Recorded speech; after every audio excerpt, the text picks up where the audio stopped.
నమస్తే నేలతల్లి కార్యక్రమానికి స్వాగతం. నేను మౌనిష. భూ చట్టాలపై సరైన అవగాహన లేక ఒక్కోసారి వివాదాలు కోర్టు దాకా వెళుతూ ఉంటాయి. అందులో వ్యవసాయ భూముల వివాదాల సంఖ్య ఎక్కువ. వ్యవసాయ భూముల నేపథ్యంలో ఆర్ఓఆర్, సాదా బైనామా, అసైడ్ భూములలో తలెత్తిన వివాదాలకు తెలుగు రాష్ట్రాల హైకోర్టులు తీర్పులిస్తూ పలు కీలక అంశాలను సూచించింది. 2020 సంవత్సరంలో ఇచ్చిన కీలక తీర్పుల వివరాలు భూ చట్ట న్యాయ నిపుణులు సునీల్ కుమార్ మాటల్లో తెలుసుకుందాం.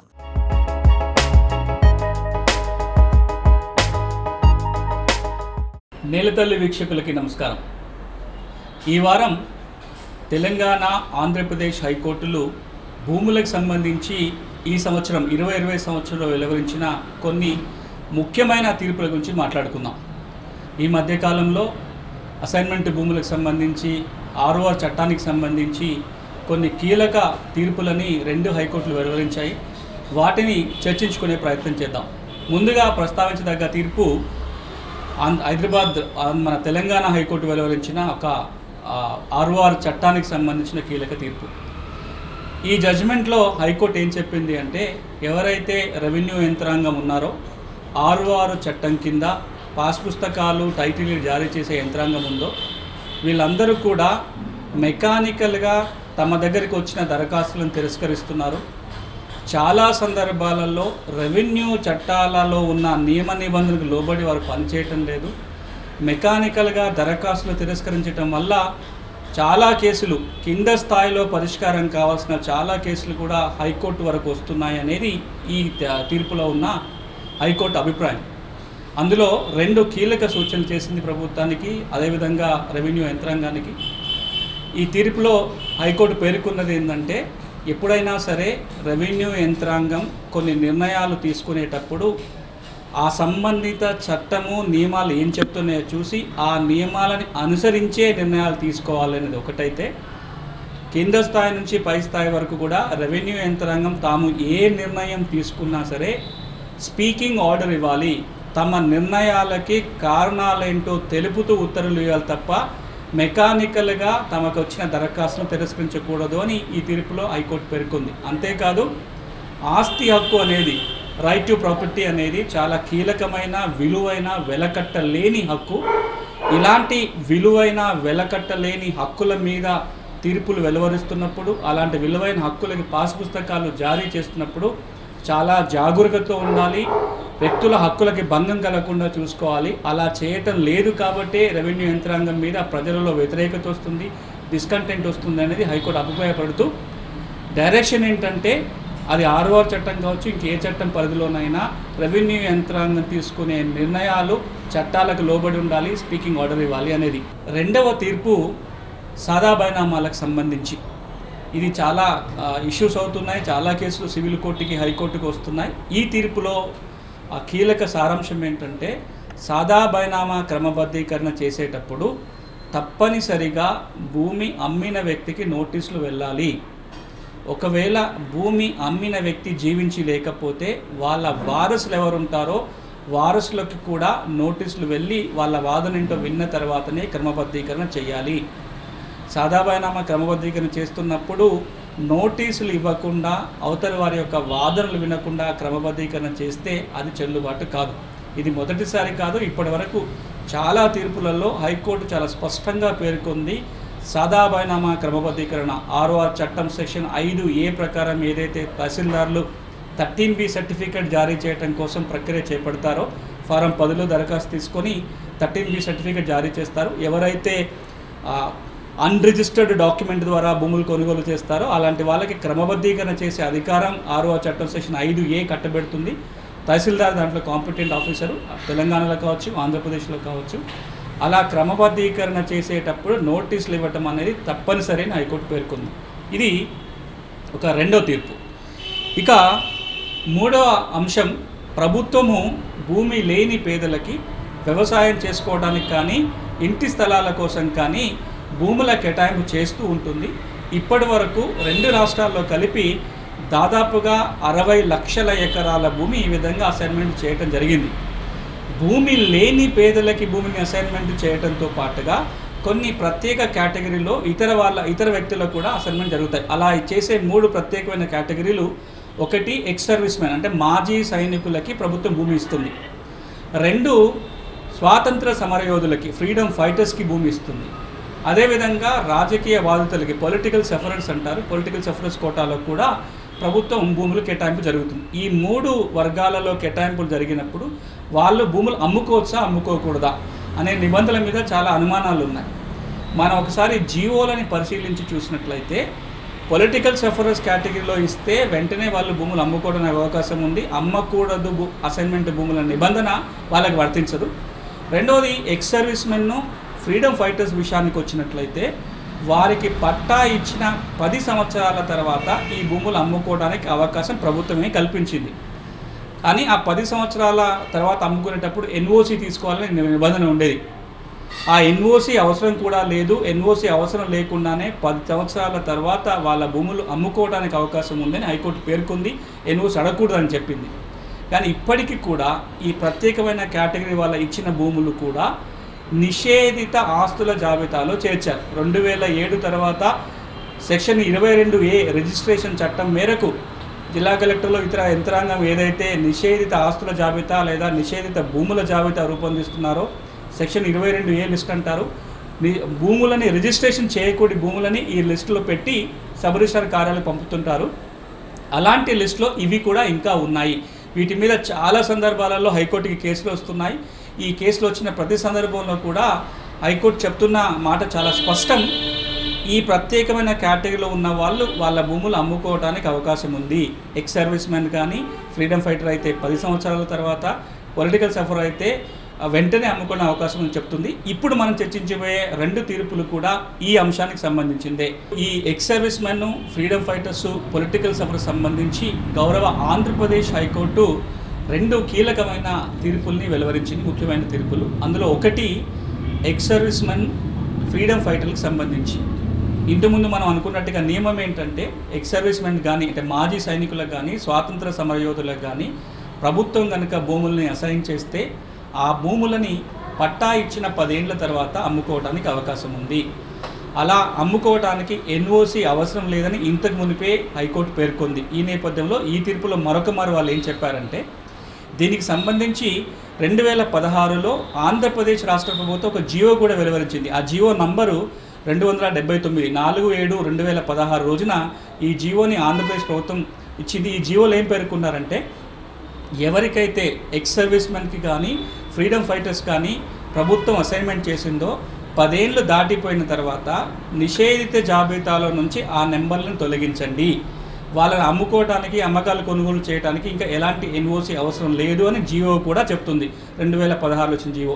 ఈ జియో మేరకు ఇంతకు ముందు ఉన్న నియమాలను అనుసరించి ఇప్పుడు హైకోర్టు మరొక్కసారి పేర్కొన్నది ఏంటంటే 10 సంవత్సరాల తర్వాత ఈ ప్రత్యేకమైన కేటగిరీలో ఇచ్చిన భూముల్ని అమ్ముకోవచ్చు, ఎలాంటి ఎన్ఓసి అడగకూడదు, అలాంటి భూముల రిజిస్ట్రేషన్ని సబ్ రిజిస్ట్రార్ తిరస్కరించడానికి వీలు లేదు. ఇక మరొక తీర్పు ఈ అంశానికి సంబంధించే రాజకీయ బాధ్యులకు ఇచ్చిన భూమి ఏదైతే ఉంటుందో పొలిటికల్ సఫరర్స్ అంటాం. పొలిటికల్ సఫరర్స్ కోటాలో కూడా ప్రభుత్వం భూములు ఇచ్చింది.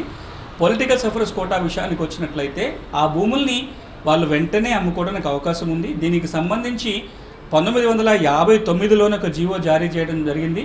జియో నెంబర్ 1745. ఈ 1745 జియో ఏదైతే 28 ఆగస్టు 1959లో ఇచ్చారో ఈ జియో మేరకు అసలు రాజకీయ బాధితులకి ఇచ్చే అసైన్మెంట్ పట్టాలో అమ్మకూడని నియమమే ఉండదు.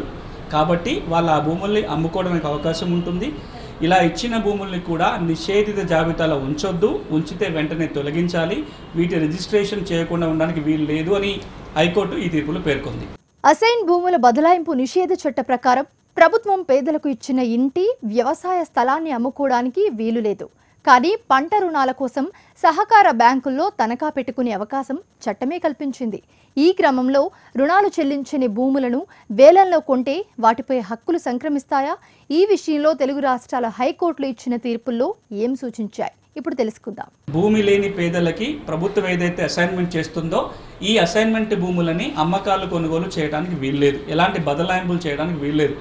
ఒకవేళ అలాంటి భూముల బదలాయింపు జరిగితే కనుక తహసీల్దారు కేసు నమోదు చేసి పిఓటి చట్ట ఉల్లంఘన జరిగిన నిర్ధారణ జరిగితే ఆ భూముల్ని తిరిగి స్వాధీనం చేసుకొని భూమి లేని పేదవాళ్ళకన్నా ఇవ్వాలి, మొదటి అసైనీకరణ అప్పచెప్పాలి, లేదా ప్రజల కోసం వాడాలి సందర్భాన్ని బట్టి.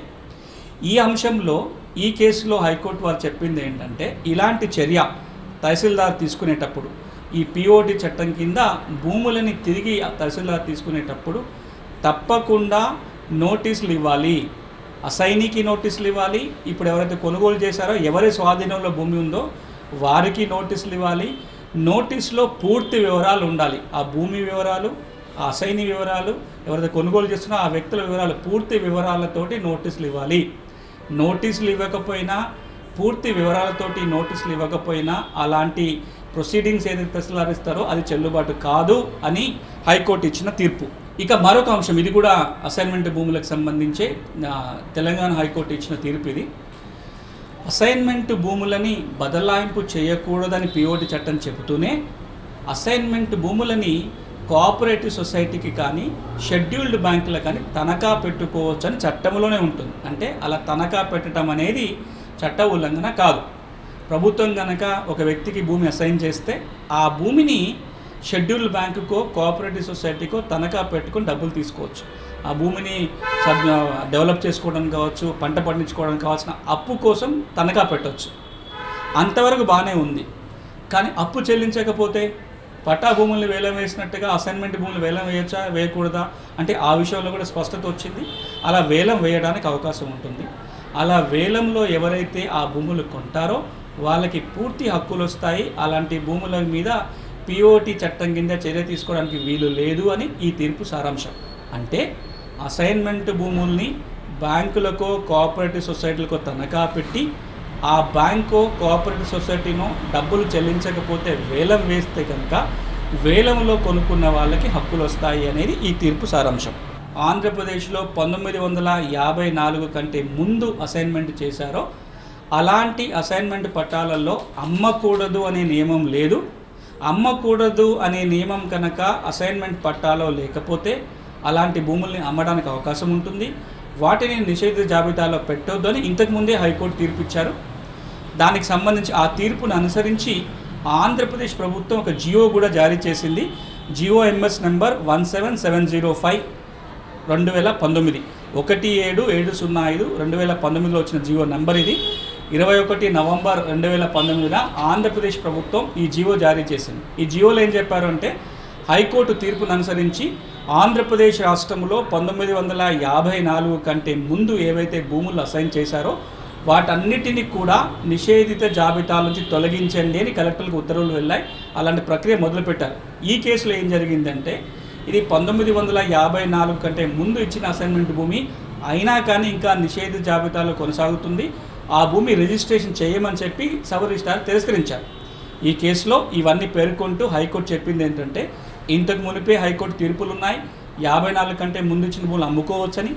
పిఓటి చట్టం నియమం చాలా క్లియర్గా ఉంది. పట్టాలో అమ్మకు నియమం ఉంటేనే, అమ్మకూడదు నియమం ఉంటేనే చట్టం వర్తిస్తుందని. దాని తోడుగా ఇంతకు మునిపే 2019లో వచ్చిన ప్రభుత్వ జీవో కూడా ఉంది. కాబట్టి 54 కంటే ముందు ఇచ్చిన అసైన్మెంట్ భూములు అమ్ముకోవచ్చు, వాటి రిజిస్ట్రేషన్ని తిరస్కరించడానికి వీలు లేదు అనేది హైకోర్టు ఇచ్చిన తీర్పు యొక్క సారాంశం. ఈ నేపథ్యంలో తెలంగాణ విషయం తీసుకున్నట్లయితే, తెలంగాణలో హైకోర్టు పాత తీర్పు ప్రకారం ఏం జరిగి ఉండాల్సింది, తెలంగాణలో 1958 వరకు కూడా అసైన్మెంట్ పట్టా, ఆ లావణి పట్టాలు ఏవైతే ఉన్నాయో ఆ లావణి పట్టాల్లో అమ్మకూడదనే నియమం లేదు. 58 తర్వాత ఇచ్చిన అసైన్మెంట్లకే అమ్మకూడదనే నియమం చేర్చడం జరిగింది. 2012లో వచ్చిన హైకోర్టు తీర్పు మేరకు కూడా తెలంగాణ అయితే 1958 1958 వరకు ఇచ్చిన అసైన్మెంట్ భూముల్ని అమ్ముకోవచ్చు, అవి నిషేధ జాబితాలో ఉండకూడదు, ఉంటే తొలగించాలి అని కోర్టు చెప్పింది. అవి తొలగించమని ఆంధ్రప్రదేశ్ లాగా తెలంగాణలో జీవో అయితే రాలేదు. కానీ ఇప్పుడు ఎట్లయితే ధరణి వెబ్సైట్ మీద ప్రక్షాళన జరుగుతుంది కాబట్టి తెలంగాణలో కూడా హైకోర్టు తీర్పును అనుసరించి, పిఓటి నియమాలను అనుసరించి 1958 1958 కంటే ముందు ఇచ్చిన అసైన్మెంట్ భూములను కూడా నిషేధిత జాబితాలను తొలగిస్తే రైతాంగానికి మేలు జరుగుతుంది. తెలంగాణలో కొత్త భూ చట్టం ప్రకారం వ్యవసాయ భూములకు ఆర్ఓఆర్ చట్టం కింద బదలాయింపులు, క్రయ విక్రయాలకు ధరణి వెబ్సైట్నే అంతిమ రికార్డుగా పరిగణలోకి తీసుకోనుంది. ఈ నేపథ్యంలో ధరణిలో భూ వివరాలను నమోదు చేసే క్రమంలో రైతులు ఎలాంటి జాగ్రత్తలు తీసుకోవాలి? రికార్డులో వివరాలు లేకుంటే భూమిపై హక్కులు పోయినట్టేనా? అదేవిధంగా ఏపీలో నిర్వహించబోయే భూ సర్వేలో రైతులు తీసుకోవాల్సిన జాగ్రత్తలేంటి? నిపుణులు సునీల్ కుమార్ మాటలో తెలుసుకుందాం. ఇక ఇంకొక 2 అంశాలు కూడా మనం ఈ వారం ప్రస్తావన చేసుకోవాలి. ఒకటి, తెలంగాణ విషయానికి వచ్చినట్లయితే వ్యవసాయ భూములు, వ్యవసాయేతర భూములకు సంబంధించి ధరణి వెబ్సైట్ ఏదైతే రాబోతుందో దసరా రోజు నుంచి ప్రారంభిస్తామని గౌరవ ముఖ్యమంత్రి గారు చెప్పారు. ఈ నేపథ్యంలో భూములు ఉన్న వాళ్ళు తెలంగాణలో ఏం చేయాలి, ఎలాంటి జాగ్రత్తలు తీసుకోవాలి, సమస్యల పరిష్కారానికి ఏం చేయాలని కూడా మనం మాట్లాడుకోవాలి. ఆంధ్రప్రదేశ్ రాష్ట్రం విషయానికి వచ్చినట్లయితే భూముల సమగ్ర సర్వేకి కసరత్తు జరుగుతుంది.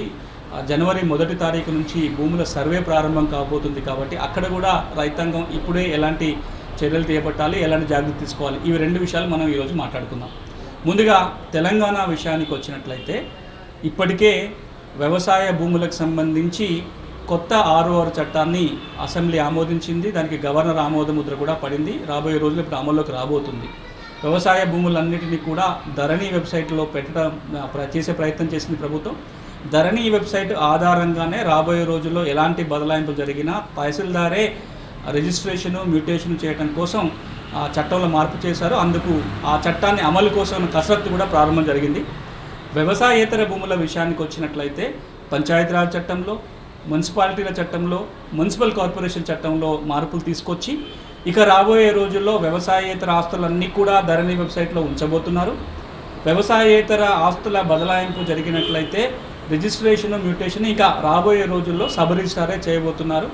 దానికి వీలుగానే వ్యవసాయేతర భూముల ఎన్యూమరేషన్ కూడా తెలంగాణలో పెద్ద ఎత్తున జరుగుతుంది. గ్రామాలలో, పట్టణాలలో వ్యవసాయేతర ఆస్తుల యొక్క నమోదు కూడా ప్రారంభమైంది. ఈ నేపథ్యంలో 2-3 అంశాలని మనం ప్రస్తావించుకోవాలి. ఒకటి, తెలంగాణ రాష్ట్రంలో వ్యవసాయ భూమి ఉన్న వాళ్ళు కావచ్చు, వ్యవసాయేతర భూములు ఉన్న వాళ్ళు కావచ్చు, తమ భూముల వివరాలు ఇప్పుడు ధరణిలో వచ్చే విధంగా చూసుకోవాలి.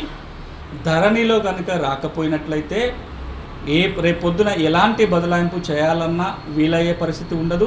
అంతేకాదు వ్యవసాయ భూముల విషయానికి వచ్చినట్లయితే ప్రభుత్వం నుంచి ఏ మేలు పొందాలన్నా ధరణి వెబ్సైట్లో వివరాలు ఉంటేనే ఆ మేలు పొందడానికి అవకాశం ఉంటుంది.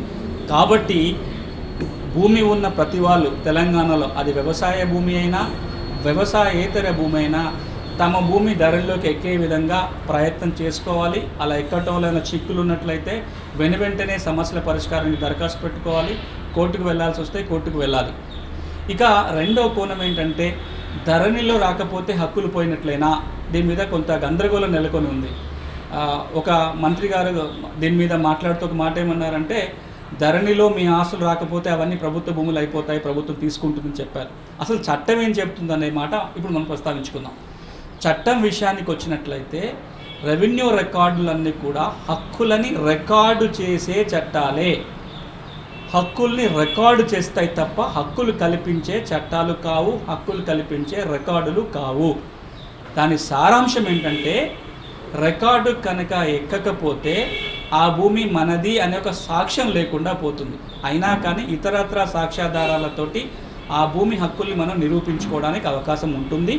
ఒకవేళ ధరణికి ఎక్కకపోతే ఎక్కించుకునే ప్రయత్నం చేయాలి, లేదంటే సివిల్ కోర్టుకు వెళ్ళి మన దగ్గర ఉన్న ఆధారాలతోటి ఆ భూమి హక్కుల నిరూపణ జరిగితే ఆ మేరకు మళ్ళీ ధరణి కూడా మారుతుంది. ఇటీవల ఈ నేపథ్యంలో మనం ఇంతకు మునిపే సుప్రీంకోర్టు వారు ఇచ్చిన ఒక కీలక తీర్పు గురించి మాట్లాడుకున్నాం కొన్ని వారాల క్రితమే. సుప్రీంకోర్టు కూడా మరొకసారి ఏం చెప్పింది అంటే, రెవెన్యూ రికార్డులు ఏవైతే ఉంటాయో అవి ప్రభుత్వం భూమి శిస్తు కోసమో భూమి లేదా పన్ను కోసం తయారు చేసుకున్న రికార్డు, అందులో ఎంట్రీ ఉన్నంత మాత్రాన అవే పూర్తి సాక్ష్యం కాదు హక్కుల నిరూపణకి. ఇవి భూమి మీ చేతిలో ఉందని చెప్పడానికి ఉపయోగపడితే తప్ప రెవెన్యూ రికార్డులో ఉన్నంత మాత్రాన హక్కులు రావు, లేనంత మాత్రాన ఉన్న హక్కులు పోవు. కానీ ఇక్కడ మనం అర్థం చేసుకోవాల్సింది ఏంటంటే, భూ యాజమాన్యానికి భూమి మన స్వాధీనం చెప్పడానికి రెవెన్యూ రికార్డు చాలా కీలక రికార్డు. కాబట్టి రెవెన్యూ రికార్డులో ఉంటే మన హక్కు బలంగా ఉంటుంది. అంతేకాదు ప్రభుత్వం ఇచ్చే ఏ స్కీమ్ అయినా సరే భూమి కలిగి ఉన్నామని చెప్పడానికి ఈ వెబ్సైటే ఆధారంగా ఉంటుంది. కాబట్టి ఆ మేరకు రికార్డులు ఎక్కించుకునే ప్రయత్నం చేయాలి. ఈ 2 మనం గుర్తుపెట్టుకోవాలి. ఇక ప్రభుత్వం కూడా ఒక 2 ముఖ్యమైన పనులు కనుక చేస్తే మరింత మంది రైతాంగానికి మేలు జరిగే అవకాశం ఉంటుంది. ఎలాగూ ఈ దసరా అంటే అక్టోబర్ చివరిలో ధరణి వెబ్సైట్ అందుబాటులోకి రాబోతుంది. కాబట్టి ఇప్పటికే భూ రికార్డుల ప్రక్షాళన పేరుతోటి కొంత రికార్డు సరి చేసే ప్రయత్నం జరిగింది. ఇప్పుడు వ్యవసాయేతర ఆస్తులను కూడా రికార్డుకి ఎక్కించే ప్రయత్నం జరుగుతుంది. దీంతో పాటుగా రైతాంగం ఎదుర్కొంటున్న ఒక ముఖ్యమైన సమస్య ఏంటంటే పట్టా భూములు కూడా నిషేధిత జాబితాలో చేరిపోయి ఉన్నాయి.